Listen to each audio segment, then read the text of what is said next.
প্ৰথমবাৰৰ কাৰণে কঁঠাল পিঠা বনাই আগতি হ'ল মানে কলপাতখনত একদম লাগিয়ে ধৰিলে যেহেতু এইকেইটা দিন কঁঠালৰ সিজন কঁঠাল পিঠা নেখালে কেনেকে হ'ব সেই কাৰণে মই লৈছো 4 ফুটমান কঁঠাল আৰু সেই কঁঠালখিনি চালনীখনত ভালদৰে চাকি লৈছো আপোনালোকে কঁঠাল পিঠা খাই পাইছেনে নাই কমেন্ট এটা কৰি জনাব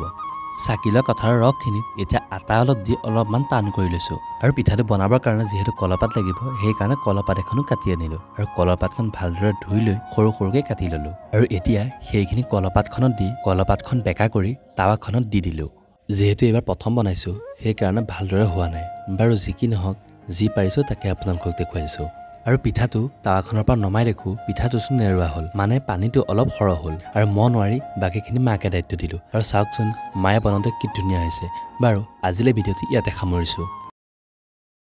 আজিৰ আবেলি বৰষুণ জাকত মই বেয়াকৈ তিতিলো আৰু কঁঠালটো গৰমত খাবই নোৱাৰি ভাবিলো আজি ঠাণ্ডা পৰিছে তাতে এই কঁঠালটো কাটোংগে